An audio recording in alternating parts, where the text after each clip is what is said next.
Hi, I'm Jordan Thorne, and we're here at Greenbuild 2019. Today I'm joined by Chris Ladner. He is the founding partner of Entegrity. Thank you so much for joining us today. Glad to be here. Thanks for inviting me. You're welcome. So can you just tell me a bit about how you came to be in your current role?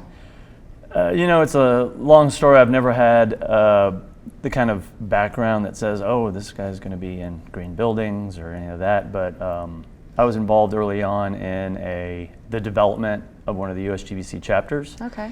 And the architect that I worked with there really kind of inspired me to look into this a little bit more, and it seemed unreasonable that at the time we weren't really evaluating the impact of our building decisions from other perspectives like material efficiency, resource efficiency, energy efficiency. Like those things weren't really being presented well to our clients, to our owners. I'm like, this just doesn't seem right. I mean, it's a valuable input our owners should have. So I just kind of drank the Kool-Aid at that point and have been, involved as a volunteer, but also as a practitioner since. Amazing. And is that sort of where your passion for sustainability sort of came about? Yeah, it started there as, I would think, more of a true just business perspective, like, well, we should be doing this, it's right for our clients. And then it's really evolved for me. I think some people come here into this industry and they're very kind of native to it, and I wasn't. So I have over time, kind of learned this and learned the impacts, and my family has gotten engaged, and we're all in. We've been all in for a long time, but it was growth to get there. I mean, it was an inherent thing for me. I think I was like the average consumer before I started, and now I can't see anything any differently. I think that's great to admit that, because probably people in this industry might say, oh, I've always sort of been in it, but I think it's become more aware of sort of what we're doing on all of our kind of areas of our lives. Yeah, I got involved in probably 2003 or 4, and I kind of even then felt a little late to the game. The people that were around me were very visionary and more native about this than I was. But everybody has their own pace, has their own path. Yeah, so you're here now, which is great. Yeah.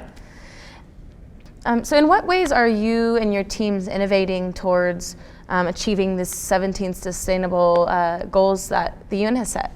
Yeah, those are really broad goals. Yeah. There's a lot of important things identified in those 17 steps, and I think for us, we focus on the things that we feel like we can impact, and health and well-being, energy efficiency, access to long-term sustainable jobs. It's always been a focus for us. Those are things that we as a company and me as an individual really kind of get engaged with. Of course, we support all of those goals. They're really important, but to really have an impact at the level we're at. I'm not President Obama or someone who can have that kind of impact, but at the level we have impact, I think building health and well-being, long decarbonization, the kind of things that we have areas that probably address a third to a half of those goals directly or indirectly. So that's kind of our approach. But it's good. I think it's good for us to be versed in all of them, so that we can know what we don't know where we intersect with other folks' work. Because I think that's one of the issues you always have, is trying to get too myopic in your goals. Like net zero, which is what we do a lot, doesn't directly address health and well-being of buildings and so on. So it's important to stay broad. It's great that you're sort of tackling a few different areas. Yeah. I imagine it's hard to do all of them, but to be doing all I'm capable of. Yeah, exactly, right? There's rock stars out there that can do it all. I'm not that guy. Well, you're doing something, which is great. Yeah, I'm happy. And so your own company's headquarters recently went through a green renovation. And as you know, buildings can often be very costly, sort of to upfront invest in green building. How can leaders build a case and convince their biggest stakeholders to buy into it? You have to understand your stakeholder and what motivates them. The easy answer is that you tell them that it's good for their business, and then you define the ways that it is. The other, and typically we kind of stair-step these discussions. The first one is the very fundamental things that can be easily quantified, especially in financial terms, and then work your way up to things that are maybe less business level and more community level. Things like waste management. And then when we talk about how that building can have a positive impact on the net community. Now, you don't get paid for that necessarily directly, but the community does overall. And then you can scale up even further into issues like climate change and say, hey, the decisions you make here affect climate change. Now, you have to do what you can do. This is your impact, and other people have to do the same, but you will have an impact on climate change. And if everybody kind of looked at it that way, then we'd have a significant impact on it. And these costs are more abstract, more esoteric, but more important. Yeah. So we kind of stair-step it up into, this is your financial argument, and then kind of broadening the lens a little bit to get an understanding of the impact that their decision can have on things outside of just the scope of their clients, their building occupants. Sort of ease them into it. You bet. Yeah, great. And I'm wondering if you have maybe one killer fact that could kind of convince any company to buy into sustainability. It's hard to really pull one out.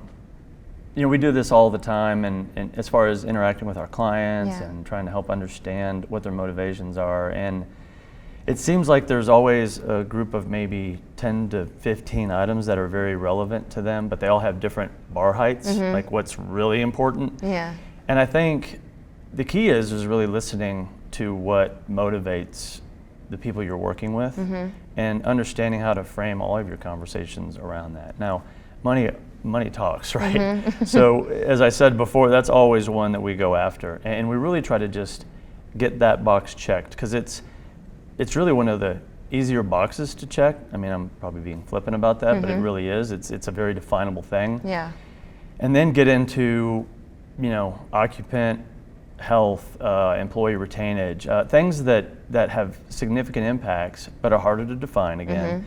And just saying, hey, what if we impacted that by 1%? What would that look like? And start to kind of frame it in other areas besides financial that are important to them. And sometimes it's marketing. Sometimes it's, this certification will give you more exposure to your clients and separate you maybe from your competitors. That might be the killer thing for them, but it's hard. One of the things that we talk about in our business quite a bit, and this goes from engineering design to energy modeling to net zero buildings or whatever it is rarely is there a silver bullet. It'd be great. I would love that silver bullet, but it's just more complex than that. Yeah, that's a good answer. Thanks. And so what role do you envision sustainability playing in how the workplace of the future will look maybe 10 years from now? Yeah, I have a good friend, Jackie Henke, who's involved in workplace design, workplace management, and how to kind of minimize the footprint required for employees, to provide the flexibility, but also at the same time, reduce that fundamental usage requirement, which immediately changes everything. So I think what we're going to see is, that's an example of kind of a progression into areas that where a lot of the things we're doing now are going to be commonplace, which is going to be great. And they already are. I mean, things that I remember pushing hard on 10 years ago are commonplace now. And I really think that we're going to be stepping into some new areas. So things like just the root cause impacts on energy efficiency and climate change, like I was talking about. Things like how buildings, not looking anymore at buildings in isolation, but looking at them as how they impact the grid, and being more responsive to that. And then, decarbonization, I think, is a thing where we're all headed. So I think there's no doubt in my mind. It's rarely an if question for me. It's a when question. That's amazing. How quickly can we make it happen? Because these truths will become self-evident. That's what's going to happen. These are truths we're dealing with, and it's just a question of how we can make them become self-evident for clients and the general pop as well. So. Yeah, it's exciting. I'm looking forward to seeing sort of where it goes. Oh, yeah. And just to finish off, I always love to ask this question. Why do you get up and do what you do? It's changed over time.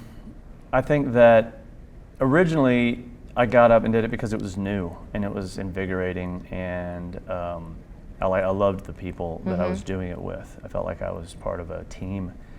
And I think that's definitely still true, and it's part of why I come back to Greenbuild, is just to get that energy. I need that energy. But I think as time has gone on, it's migrated. I mean, I knew this before, but it more and more becomes about, my kids and their kids, if they so choose. It becomes about everybody's kind of future generations and what I'm leaving behind. So that, to me now, it's part that, and it's part kind of this next step as well. I think for our company, myself, our industry, is to continue to advance and to be able to pivot, because we can get locked into, the things that we were doing before. And I think for me, continually trying to put myself into a, not uncomfortable, maybe uncomfortable, but a new area and learn it and see how it integrates and impacts what we've done before.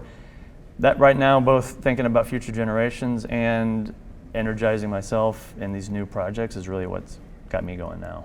Sounds incredible. Well, thank you so much for speaking to me, Chris. It's been an absolute pleasure. Enjoyed it. Thank you. Thanks.